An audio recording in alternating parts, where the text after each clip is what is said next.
students, now in this video we will be talking about reasoning skills.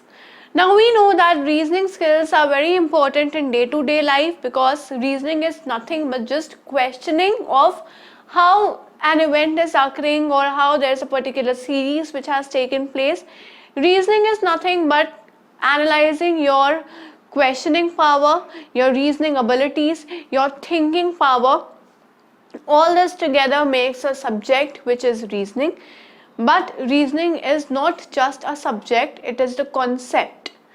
Now in this video we will be discussing a topic of reasoning which is letter analogy. Now analogy refers to correspondence. Analogy refers to correspondence, and we know that English alphabetical series has 26 letters. So there are 26 letters in our alphabetic series and that is from A to Z.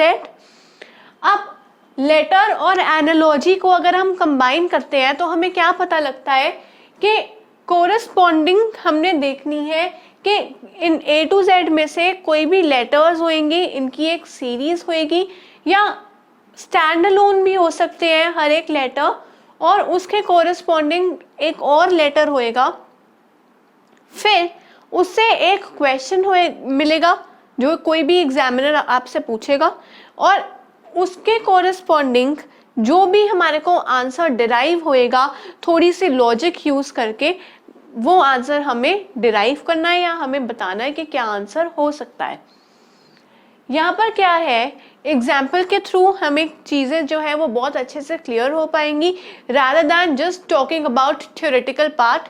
So in all the videos we will be focusing more on questions and less on theory, क्योंकि ये theory वाला तो कोई concept है नहीं, ना ही ये subject theory वाला है।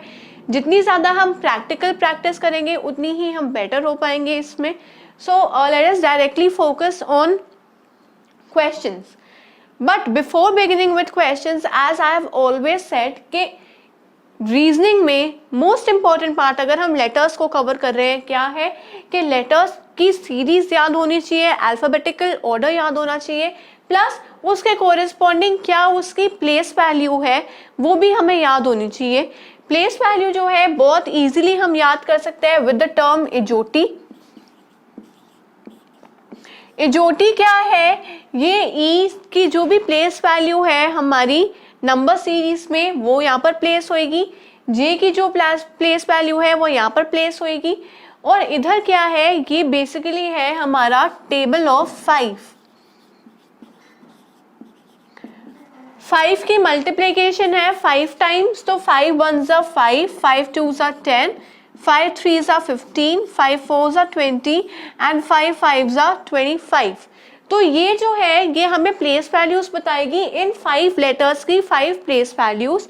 अब उसके आगे पीछे के जो है हमें ऑटोमेटिकली समझ आ जाएंगे।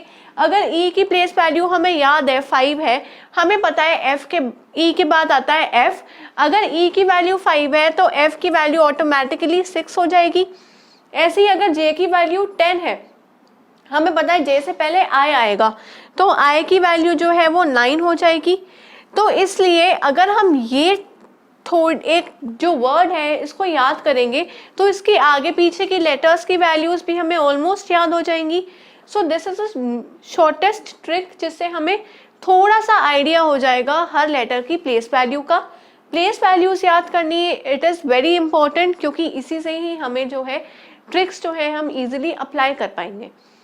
अब जैसे इसका एग्जाम्पल या क्वेश्चंस कैसे आ सकते हैं, पहला क्वेश्चन है A is to B, A colon B, मतलब A का रिलेशन जो वो B के साथ ऐसे है, डबल कोलन्स आएंगे मतलब इसके बाद का जो रिलेशन है वो आपको बताना है। एक दिया जाएगा और यहाँ पर एक क्वेश्चन मार्क आ जाएगा। अगर A का रिलेशन B के साथ है मतलब A प्लस 1 B आएगा, बिकॉज 1 प्लस 1 इज 2, और 2 किसकी प्लेस वैल्यू होती है, B की।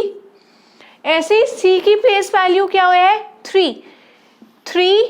यहाँ पर +1 हो रहा है तो उसके कोरिस्पॉन्डिंग भी सेम चीज होगी।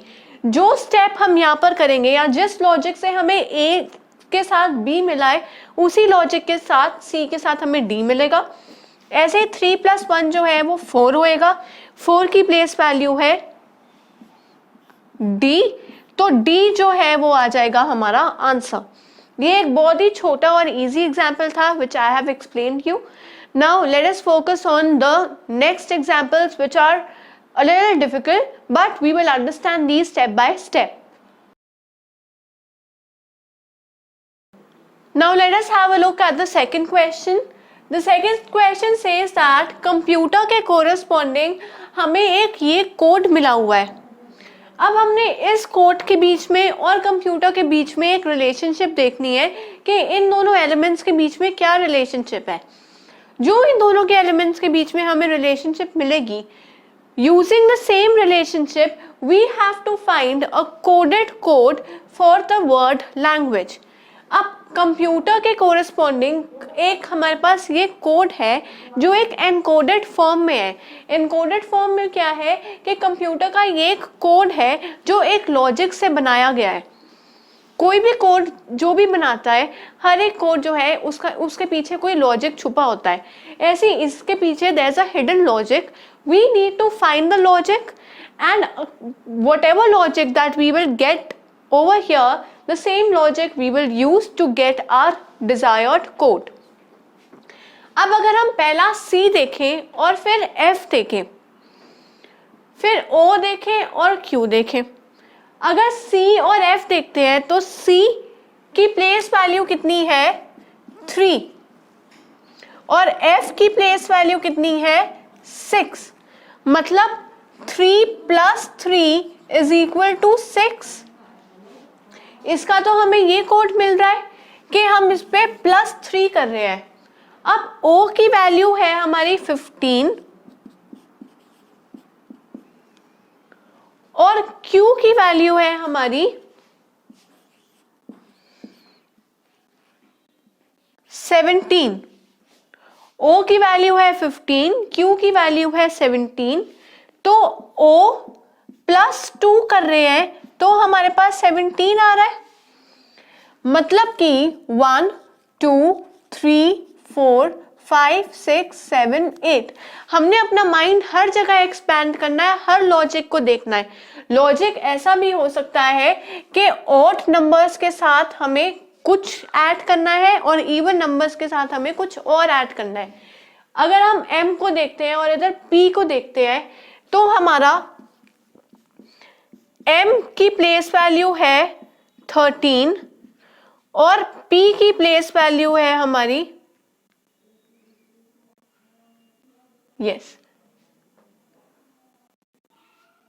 16। M की प्लेस वैल्यू है 13 और P की प्लेस वैल्यू है 16। अगेन जब हम M पे 3 ऐड कर रहे हैं तो हमारे पास आ रहा है P। अगर हम P को देखें और यहाँ पर भी हम ऐसे करते हैं 1 2 3 4 5 6 7 8 8 ही लेटर्स यहाँ पर है, 8 ही लेटर्स यहाँ पर है। हर लेटर के कोरिस्पॉन्डिंग कोई कोड है। अब अगर हम यहाँ पर देखें, इधर है P की प्लेस वैल्यू है 16 और P के कोरिस्पॉन्डिंग है R की प्लेस वैल्यू कितनी है 18। That's why I'm saying to remember the place value, only then you will be able to solve the questions quickly. ऐसे ही P + 2 करेंगे तो हमारे पास आ जाएगा 18। अब इससे हमें क्या कंक्लूजन मिल रहा है, that for odd digits add 3 and for even digits add 2। यही मिल रहा है। और डिजिट्स के लिए 3 ऐड करना पड़ रहा है और इवन डिजिट्स के लिए 2 ऐड करना पड़ रहा है। ऐसी लैंग्वेज का कोड अगर हम पता करें LANGUAGE